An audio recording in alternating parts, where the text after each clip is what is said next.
At one point, Krishna says like this, that where people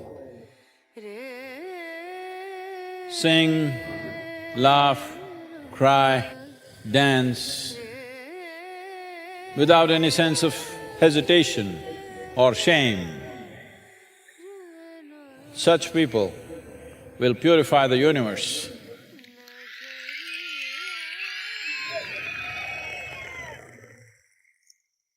So this is not just a celebration, this is also purification of the world. It's been most fantastic having all of you here. If every day in your life, no matter what is the nature of your work, what is the nature of our life situations, if you can remain playful like this, exuberant like this, you're liberated. That's what it means. The daily process of life is taking more toll than it should on most human beings. To eat, to sleep, maybe reproduce or choose not to and die one day, we're making too much fuss. This Mahashivaratri, it's my wish and my blessing.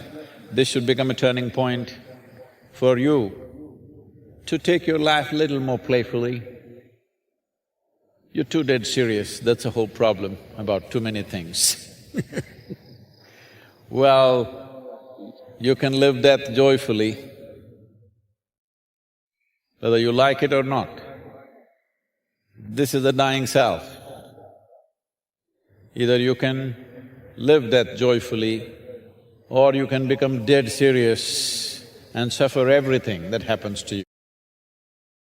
Well,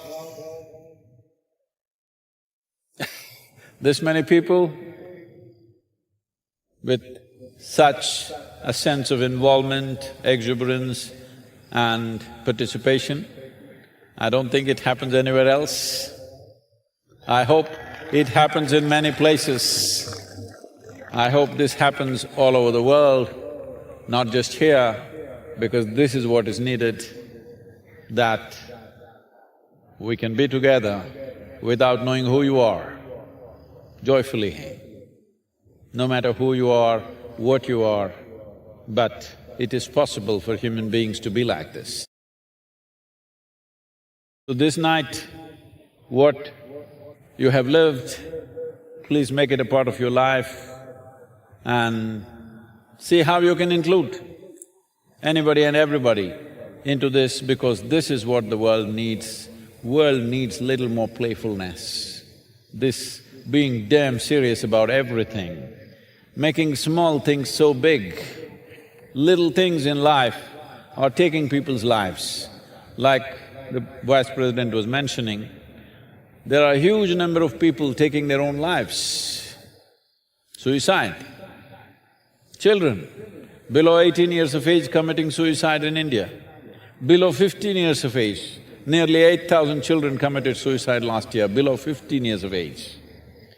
So, obviously, the problem is we're taking everything too seriously, even the stupid schooling we're taking very seriously. Yes. So,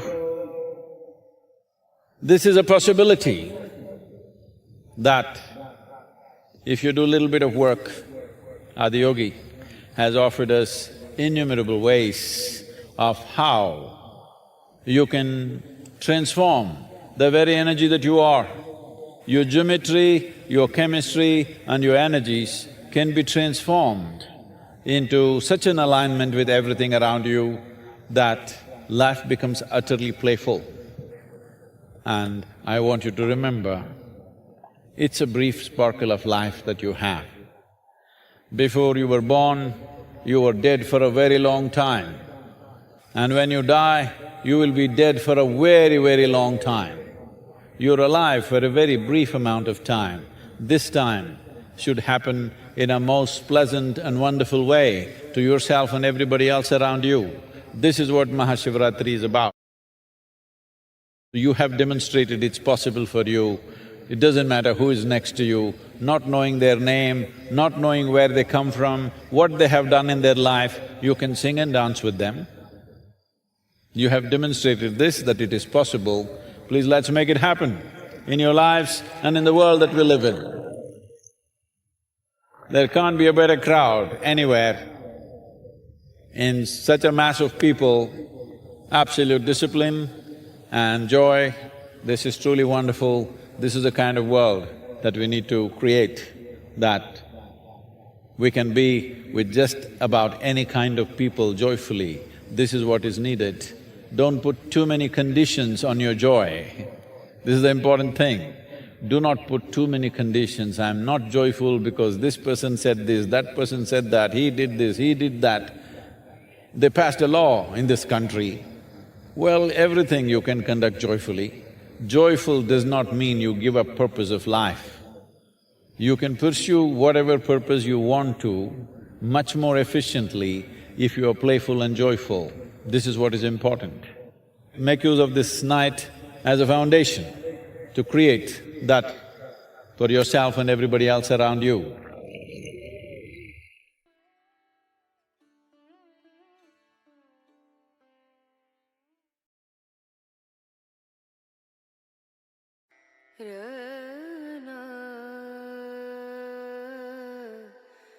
There are 12 dimensions of Naga.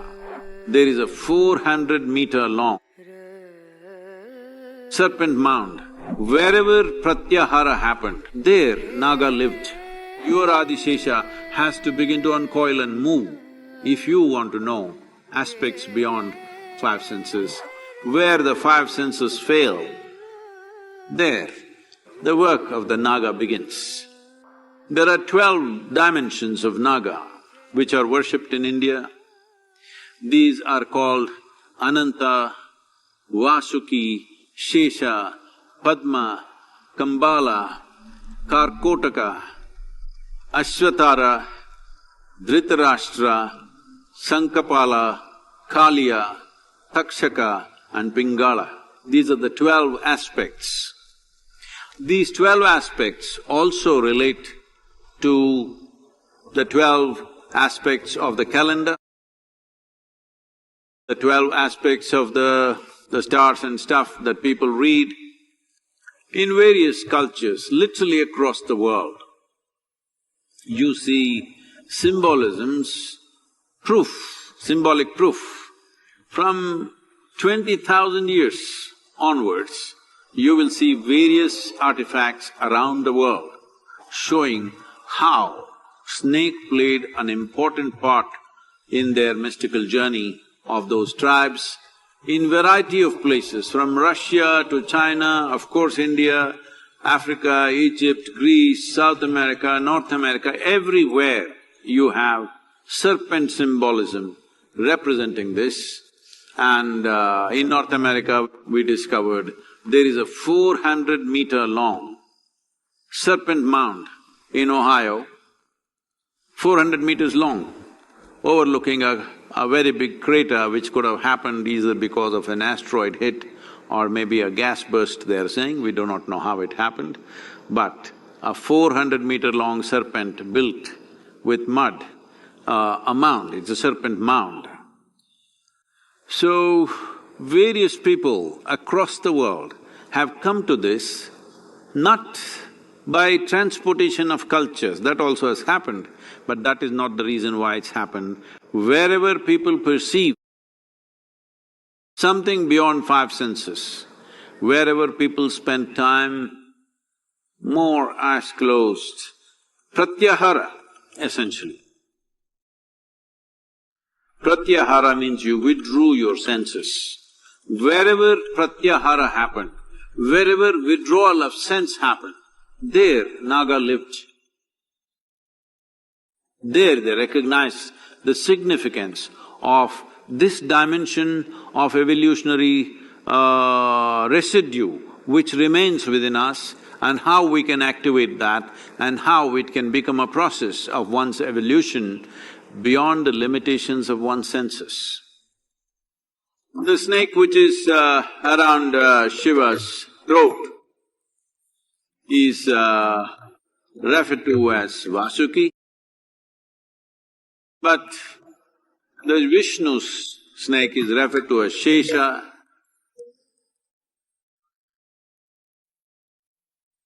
If you do not know this, those of you who learnt early part of your school, you did in local languages in southern India, if you did, either in… I do not know what's the word in Tamil, but in Telugu and Kannada, if you're learning mathematics, Shesha means remainder.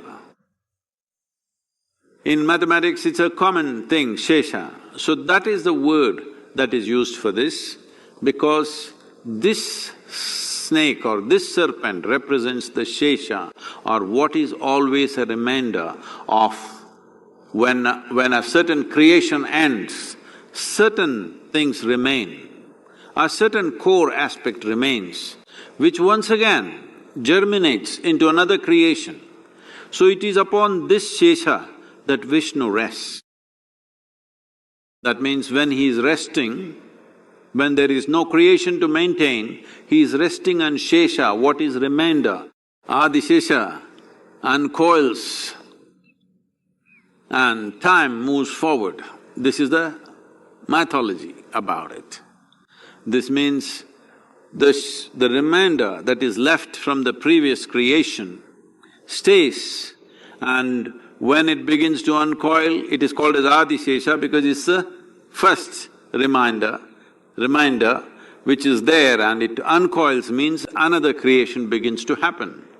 So this is a very profound aspect of life expressed in symbolic ways. So this Nagara Panchami or Naga Panchami today represents all this in the month of Shravana, on the day, 5th day. This is the day which is very significant for those who want to penetrate and know life beyond their physicality, beyond their senses.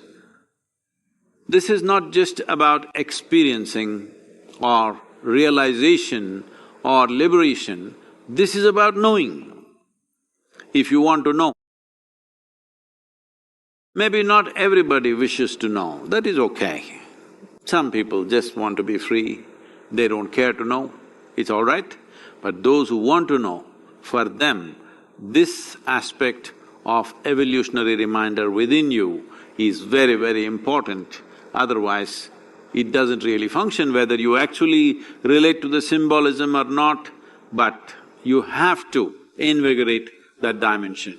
Your Adishesha has to begin to uncoil and move if you want to know aspects beyond five senses, aspects beyond physical nature.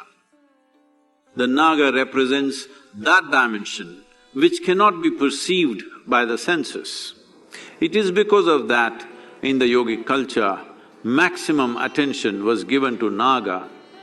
Well, Adiyogi is carrying a Naga around his throat because this represents that aspect of you where you're able to perceive something which your senses cannot perceive. Where the five senses fail, there the work of the Naga begins.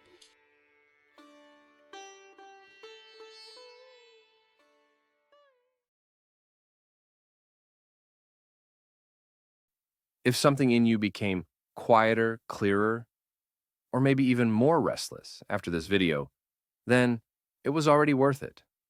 Let us know what you felt, tell us your city, and if you can, subscribe and send it to someone who would appreciate this too. These little actions help the message go further. Thank you, Big Hug, and see you in the next video.